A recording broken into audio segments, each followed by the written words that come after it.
Buenas, hablaremos hoy de la apendicitis aguda. Anatómicamente, el apéndice se encuentra ubicado en el ciego, en la confluencia de las tres cintillas. Tiene una longitud media de 6 a 9 centímetros, está irrigada por la arteria ilioceco apendículo cólica y la posición que adopta anatómicamente es la descendente interna, era la más frecuente, pero pudiendo haber variantes que son reconocidas a la hora de poder de realizar la cirugía, que es el tratamiento de la mayoría de las patologías que afectan a este segmento del tubo digestivo. Histológicamente tiene una capa de serosa muscular submucosa donde se encuentran los centros linfáticos y la mucosa, y considerado antes como un vestigio. Sin embargo, ahora se sabe de que el apéndice participa en la secreción de inmunoglobulinas, especialmente la inmunoglobulina A. La inflamación del apéndice conlleva al tratamiento más aceptado mundialmente, que es la apendicectomía. Este gesto quirúrgico se sabe que tiene efectos sobre otro tipo de patologías que pueden afectar al tubo digestivo, previniendo aparentemente la aparición de colitis ulcerativa en menores de 20 años. Esa relación no se ve en otra enfermedad inflamatoria intestinal como es la enfermedad de Crohn. Los varones tienen un riesgo mayor de desarrollar este proceso inflamatorio infeccioso con 8.6% y las mujeres 6.7%. Hay una menor posibilidad de tener en los extremos de la vida, y la mayor incidencia se observa en la segunda a tercera década de la vida. Aparentemente lo que ocurre es una obstrucción de la luz, pudiendo ser esta por una hipertrofia del tejido linfoide o por la presencia de un fecalito, que es materia fecal endurecida en la base del apéndice. Y una vez que se encuentran estos fecalitos, aparentemente esta versión, digamos, de etiológica conlleva un mayor riesgo de porcentaje de perforación del apéndice secal, con la consecuente peritonitis. También la luz del apéndice puede verse obstruida por parásitos y por tumores, que vamos a hablar al final de este capítulo. Al inicio, el dolor es visceral, vago, por la distensión del apéndice, y eso, dolor visceral, hace que aparezca una molestia abdominal difusa o en el epigastrio bajo, en la parte periumbilical.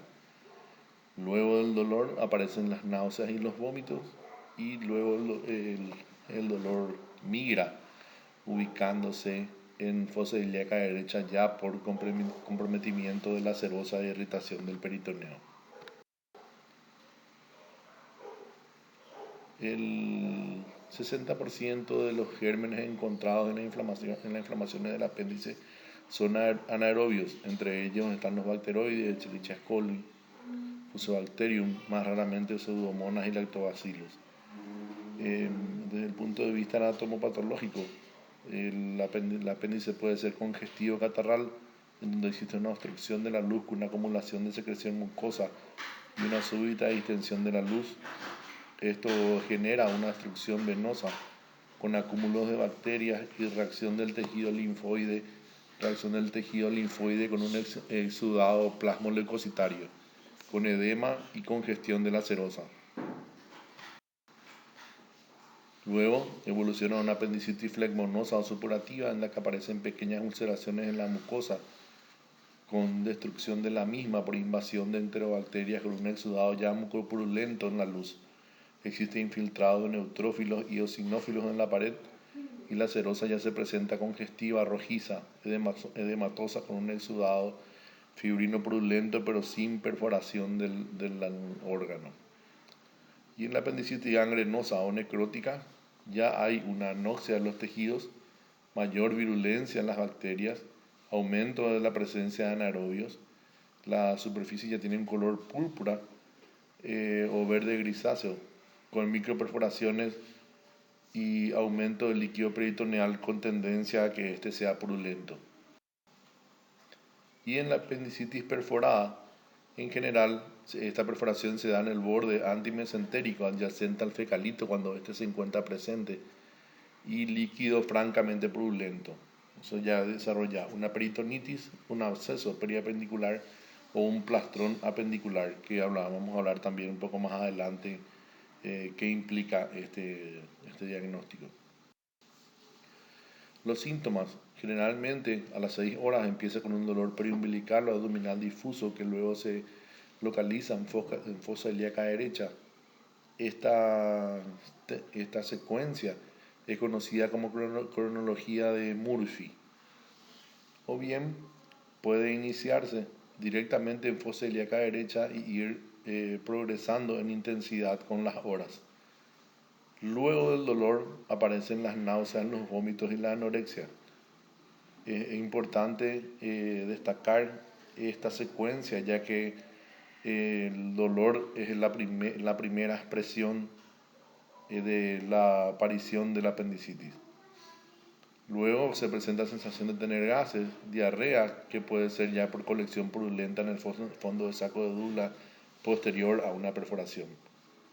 Pueden presentar diversos síntomas aparte, como dolor lumbar, disuria, todo dependiendo de la posición del apéndice, de la posición anatómica del apéndice, que puede irritar la vejiga en las pelvianas y el dolor lumbar presentarse en las retrosecales ascendentes.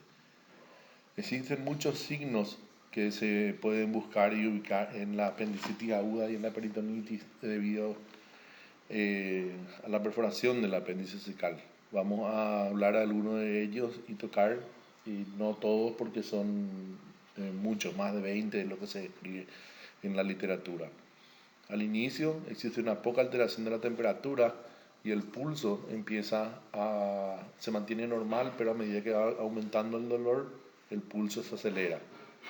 Usualmente el paciente se mueve poco y de manera lenta y decide adoptar el decúbito dorsal o busca una posición antiálgica de manera a evitar el contacto del apéndice con la serosa peritoneal. Aparece defensa muscular en el punto de McBurney, que vamos a ver enseguida cuál es. Y con el correr de las horas se presenta el dolor de rebote en fosa ilíaca derecha, que es conocido como signo de McBurney. Existe también la posibilidad de poder buscar y encontrar un dolor referido en fosa ilíaca derecha, palpando al otro lado, o sea, en la fosa ilíaca izquierda. Este dolor referido es conocido como signo de Robson, Torkilin-Robson. Y con las horas, si se desarrolla la peritonitis, se presenta lo que es conocido como el signo de Genoux de Mussy, que es el dolor de rebote en todo el abdomen. Cuando el apéndice se encuentra en una localización pelviana, se puede buscar el punto de Lanz, que es un punto situado en la unión del tercio derecho con el tercio medio de una línea que une ambas espinas ilíacas anterosuperiores. En la apendicitis retrocecal se puede buscar el punto del escene, que es el dolor cuando se presiona 2 veces de dedos por encima y detrás de la espina ilíaca anterosuperior del lado derecho. Puede buscarse el signo del psoas y muchos otros signos más, como el signo de la obturatriz, que pueden presentarse de acuerdo a la posición del apéndice. En esta figura vemos el punto de McBurney, que está ubicado entre la espina ilíaca anterosuperior y el ombligo.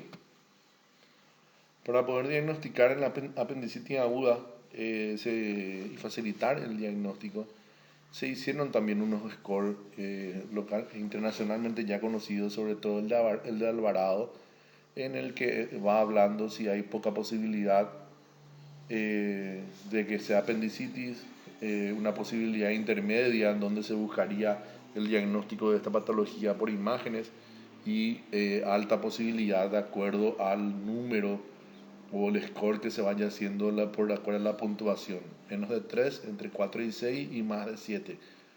De acuerdo a si hay anorexia, náusea o vómito, es un dolor que fue migrando a fosílica derecha, si hay defensa muscular, si hay dolor de rebote, si hay fiebre, leucocitosis y si es que los neutrófilos eh, tienen una tendencia de ir desviación a la izquierda.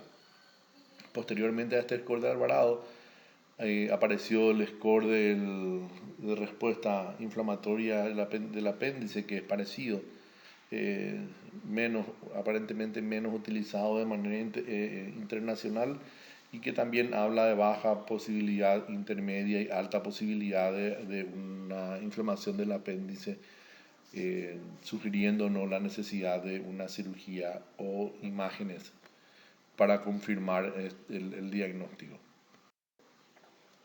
Como exámenes auxiliares, es importante destacar de que el diagnóstico de apendicitis es un diagnóstico clínico, no necesitando en teoría al menos de ningún otro tipo de método de diagnóstico, pero de forma habitual se piden análisis de sangre en donde vemos que existe una leucocitosis con una neutrofilia, PCR está elevada.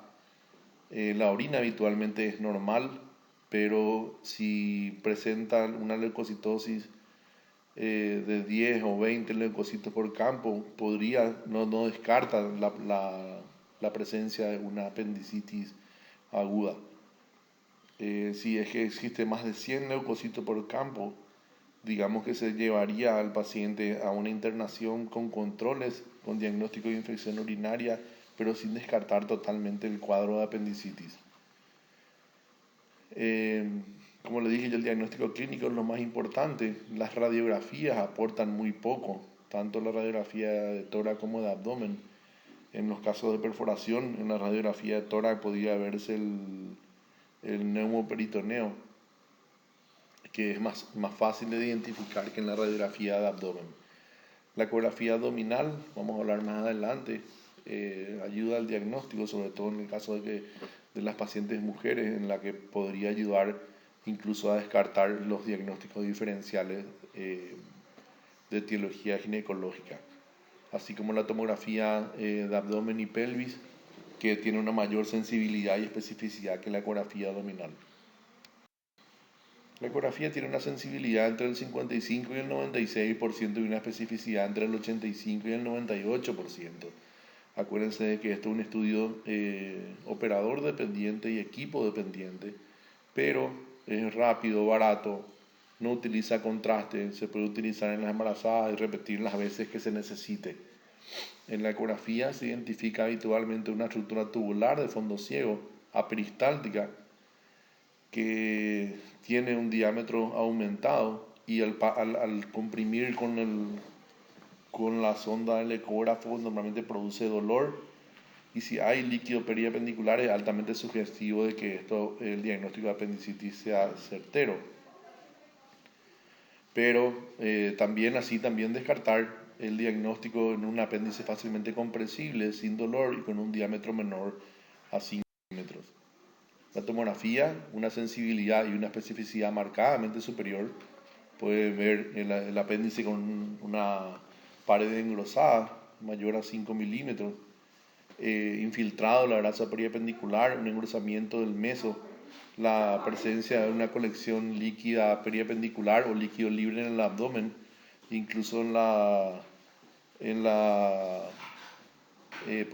tomografía puede identificarse el fecalito, que de hecho la presencia del mismo no hace el diagnóstico de apendicitis, pero podría verse.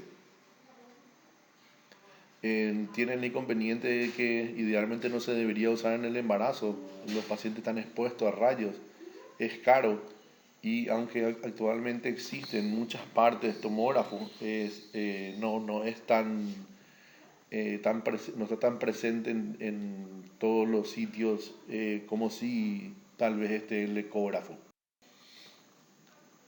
El diagnóstico diferencial Tenemos patologías sistémicas que pueden causar dolor abdominal, patologías torácicas con repercusión abdominal, o bien otros cuadros abdominales quirúrgicos, como ser la perforación de úlcera, la úlcera gastroduodenal.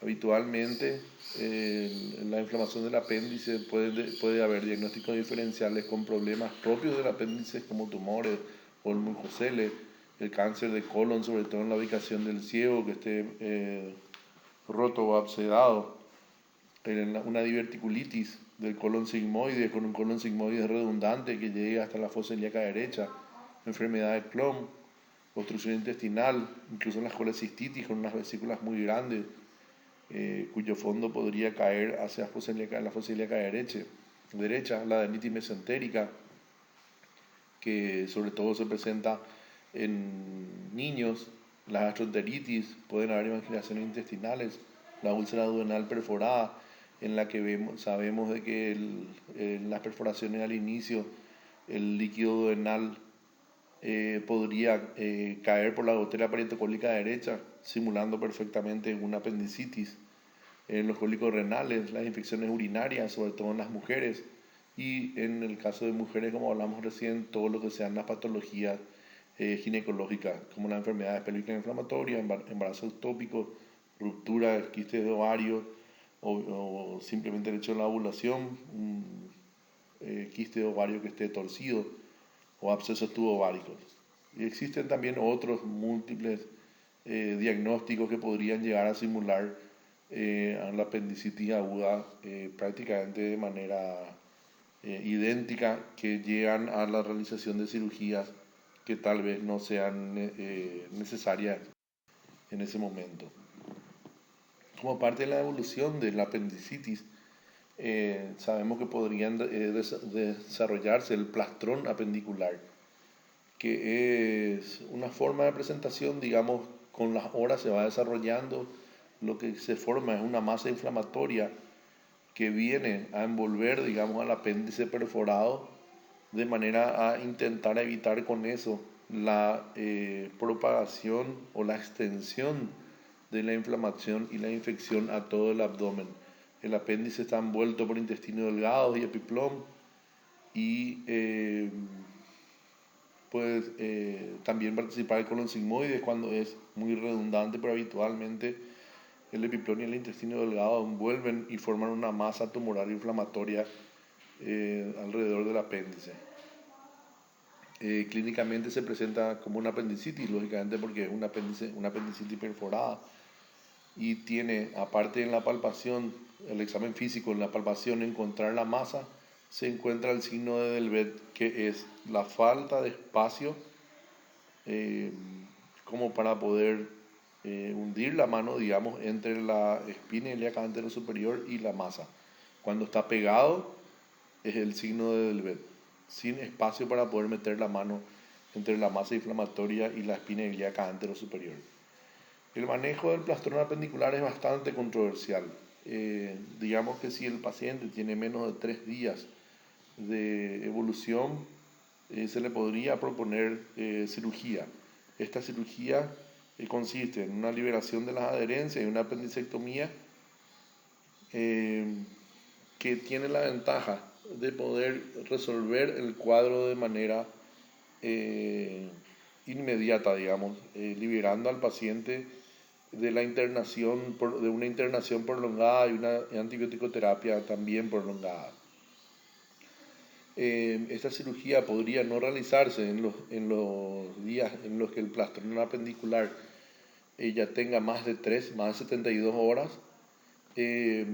Lo ideal sería no tocar y esperar, hacer un tratamiento médico que incluye antibiótico-terapia y control del dolor, lo mismo que se le marca incluso la piel del paciente, y se va viendo cómo el plastrón va disminuyendo de tamaño con el correr de los días.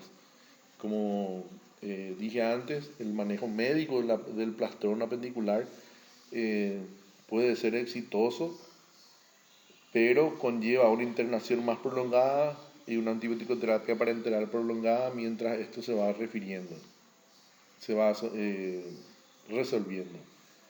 Y luego, si el tratamiento es médico, queda la incógnita también muy muy discutida y no universalmente aceptada de la apendicectomía posterior.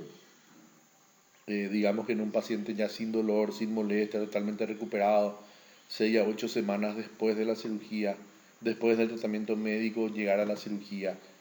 Eh, el justificativo de los grupos que realizan esta cirugía diferida es que el apéndice puede ser foco de otro proceso inflamatorio e incluso tumoral, que no está demostrado aparentemente. El plastrón apendicular se decide operar cuando tiene más de 72 horas o realizar algún tipo de, o sea, operar sí o sí en la cirugía con las embarazadas. ¿Por qué? Porque normalmente el útero suele formar parte de la pared de este plastrón y eso genera contracciones y aumenta las posibilidades de eh, pérdidas del embarazo.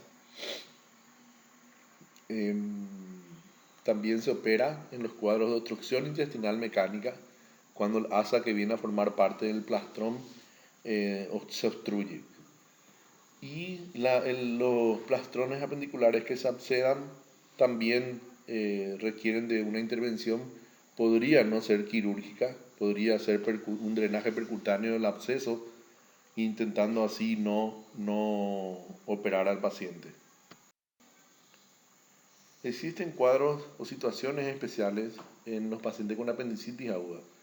El diagnóstico en la apendicitis aguda puede ser muy simple o puede ser muy complicado y eso se da sobre todo en los extremos de de las edades, o sea, en los bebés, en los niños, aunque es raro, y también en los ancianos, que también es más raro. Más rara la presentación, como dijimos al principio, el desarrollo de apendicitis se ve más bien en la segunda y la tercera década de la vida.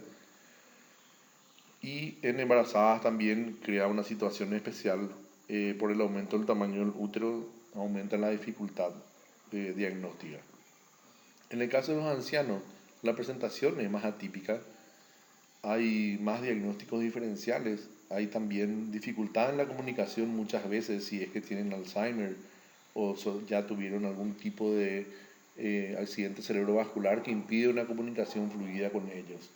Por ello, en estos casos, en lo que es más difícil, existe una mayor frecuencia de perforación con una mortalidad más elevada por una demora diagnóstica, que está, o sea, la mortalidad elevada por la demora diagnóstica, porque ya hay peritonitis y no solo una apendicitis, y encima influyen las múltiples comorbilidades que pueden tener los pacientes ancianos. La cronología de Murphy es menos frecuente en estos casos. El examen físico suele ser más dificultoso, hay menor defensa muscular y hay menos dolor en los pacientes ancianos. Históricamente se habla de la presentación clínica, de tres presentaciones clínicas diferentes en el anciano en relación a lo que se presentan los pacientes jóvenes, que son la forma clínica obstructiva, que es cuando la asa delgada viene y engloba al apéndice secal intentando formar un plastrón y se obstruye. La forma tumoral, que da cuando llegan los pacientes de edad avanzada y se palpa un tumor, aunque el signo de Delvet ayuda al diagnóstico de plastrón apendicular, los adenocarcinomas también pueden estar pegados a la pelvis y no tener ese espacio en donde poder marcar la separación del tumor con la pelvis. Y la forma peritoneal, que es la más común, por una gangrena pronta en el caso de los ancianos. Recuerden de que ellos tienen la vasculatura más ya dañada por los años, si tienen comorbilidades como la diabetes y tienen una posibilidad de isquemia mayor. La apendicitis en el embarazo también es una situación especial. Es la urgencia extrauterina más frecuente durante el embarazo. El dolor varía de localización de acuerdo al tamaño del útero que va desplazando al ciego y al apéndice hacia arriba. En los primeros trimestres habitualmente el dolor va cambiando entre fosa ilíaca derecha y flanco derecho, pero en el tercer trimestre ya la ubicación del dolor es mucho más alta. La distensión de la pared abdominal por el útero agrandado hace que sea el examen físico más complicado en estos casos. Existe una elevación de los glóbulos blancos. Recuerden de que los glóbulos blancos en los casos de los embarazos están fisiológicamente aumentados y eso es normal. Pero en el caso de las pacientes con apendicitis, la desviación a la izquierda es lo que marcaría la diferencia. Se tiene que operar en cualquier etapa del embarazo y el sitio de la incisión cambia de acuerdo al punto de más dolor cuando la cirugía va a ser por vía convencional, y también en caso de la cirugía laparoscópica cambia la ubicación de los trócares de manera a poder triangular y hacer la cirugía más simple. Como ya hablamos antes, los plastrones apendiculares en caso de embarazo se operan siempre y hay que tratar de tener el diagnóstico de apendicitis en la brevedad posible, ya que la peritonitis o la presencia de pus en la cavidad abdominal aumenta la mortalidad fetal. Como estuvimos hablando, la apendicectomía es el tratamiento, aunque existe un tratamiento médico que podría realizarse, la apendicectomía es el tratamiento quirúrgico más aceptado, con una resolución de los casos más rápida y con certeza, con una morbilidad y una mortalidad muy baja. La cirugía puede ser de dos formas, la convencional o puede ser laparoscópica. La laparoscópica puede ser con trócares separados por puerto único, o bien puede ser cirugía a través de los orificios naturales. La convencional se hace una incisión en el punto de McBurney, que como hablamos antes se ve en la espina ilíaca anterosuperior y el ombligo, se divide en tres partes y la incisión se hace o oblicua como se ve en el dibujo o transversa en la unión del tercio externo con los dos tercios internos. Se abre la aponeurosis en el oblicuo mayor, se divulsiona y se entra en la cavidad abdominal. Identificar el apéndice, ligar el meso y ligar el apéndice y seccionarlo de manera a poder hacer una extirpación del apéndice, dejando un muñón lo más pequeño que se pueda. Antes se hacían el procedimiento que se ve en estos dibujos, que es la invaginación del muñón apendicular, que es un procedimiento que queda a elección del cirujano. Ya actualmente muy pocos lo hacen. Antes era la regla, pero no demostró que con esta invaginación del muñón puedan haber menos complicaciones de la cirugía. Y la cirugía laparoscópica convencional, en la que cambian los puertos, nosotros acá no utilizamos este sistema que muestra el dibujo. Hacemos una incisión de 10 milímetros a nivel del ombligo, para un puerto de 10 milímetros, una incisión de medio centímetro para un puerto de 5 milímetros en hipogastrio, y una incisión de 10 milímetros para otro puerto de 10 milímetros cerca de la espina ilíaca superior del lado izquierdo, pudiendo esto subir en el caso de peritonitis de manera a poder lavar la cavidad abdominal sin ningún tipo de problemas. En caso de necesidad se puede agregar otro trocar, un cuarto trocar, de manera a poder lavar el abdomen sin ningún tipo de problemas, digamos que teniendo más seguridad en que el lavado exhaustivo fue correcto. Como les dije antes, la laparoscopía, que sería la incisión por trocar único, se hace una sola incisión a nivel del ombligo, y este trocar tiene aproximadamente 15 milímetros, dependiendo de la marca del trocar. Este trocar es uno solo y tiene dentro de él tres puertos, de manera a poder introducir la cámara y las dos pinzas con las cuales se va a realizar la apendicectomía, se siguen los mismos pasos que en la cirugía abierta, pudiendo utilizarse hilo para ligar el apéndice y después seccionarlo, o unos clips que son de uso laparoscópico, que pueden ser de metal, de titanio, o clips de polímero que son de plástico. Bueno, el apéndice puede también, así como todo el tubo digestivo, tener tumores. No solamente puede inflamarse por la hiperplasia focal o por el fecalito, sino que puede también tener tumores. La posibilidad es baja, es menor al 1%, y los adenomas y los tumores carcinoides son los más frecuentes. Estos tumores carcinoides son unas masas amarillentas, firmes, se encuentran más comúnmente en el apéndice y seguidas en frecuencia en el intestino delgado y en el recto.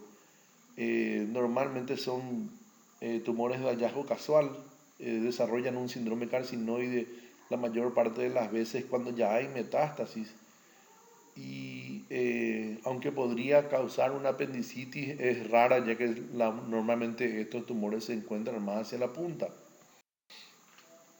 El potencial maligno de estos tumores carcinoides se relaciona al tamaño. Por ello, ante tumores pequeños, la cirugía normalmente es más conservadora.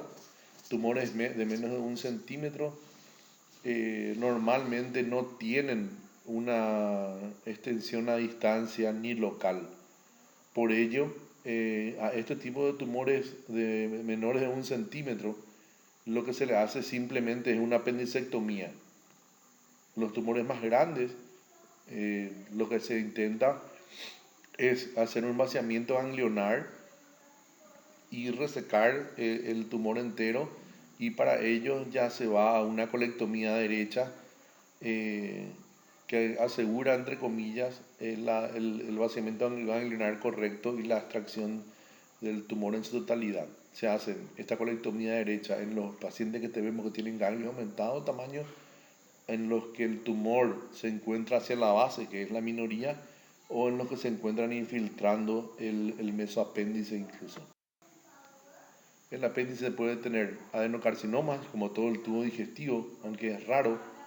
Este sí se presenta más comúnmente como una apendicitis, y estos pacientes tienen una mayor frecuencia de perforación, y también en la presencia de un adenocarcinoma en el apéndice tiene que hacernos pensar en que estos tienen más posibilidades de tener tumores sincrónicos o metacrónicos en el resto del tubo digestivo. El tratamiento del adenocarcinoma habitualmente es la colectomía derecha. Otro tipo de tumores son los mucoceles, que son dilataciones obstructivas del apéndice cecal, y en él se acumula un material mucoide. Puede ser originado por una hiperplasia mucosa, por un quiste de retención, cistoadenoma o citoadenocarcinoma. Habitualmente es un hallazgo casual. Si lo que se intenta es sacar el apéndice sin romper el tumor, para evitar de que este material mucoide pueda expandirse en la cavidad peritoneal, con una exéresis amplia del mesoapéndice. Y si se encuentra material mucoide fuera del apéndice, hay que intentar sacar todo lo que se pueda, o sea, retirar todo el material, de manera a poder disminuir la posibilidad de que este mucocele cree implantes. La colectomía derecha o la resección del ciego y ilion terminal se reserva en los casos en donde hay ganglios aumentados de tamaño, o bien cuando el margen de resección de la apendicectomía es positivo. El pseudomixoma peritoneal es otro tipo de tumores que pueden presentarse en el apéndice, también es muy raro, y se caracteriza por tener implantes en la superficie del peritoneo, y estos implantes, digamos quísticos entre comillas, tienen un material mucinoso, gelatinoso dentro, que es la característica especial de este pseudomixoma. Es más común en mujeres de 2 a 3 veces. Se presenta con dolor abdominal, distensión, o incluso la presencia de tumores en fosa ilíaca derecha. La progresión de estas lesiones es lenta, pero el tratamiento que es quirúrgico con o sin quimioterapia hipertérmica intraperitoneal presenta una alta recurrencia a estos pacientes en los que se sospecha este tipo de lesión o se hallaron de manera casual. Se le hace tomografía como método de estudio preferido de manera a poder planificar la cirugía a realizar, y la cirugía incluye la resección de todos los tumores hallados, tanto en el apéndice como en el resto de la cavidad abdominal. Se hace una exéresis del epiplom, anexo histerectomía total si es que es en las mujeres. Bueno, muchas gracias.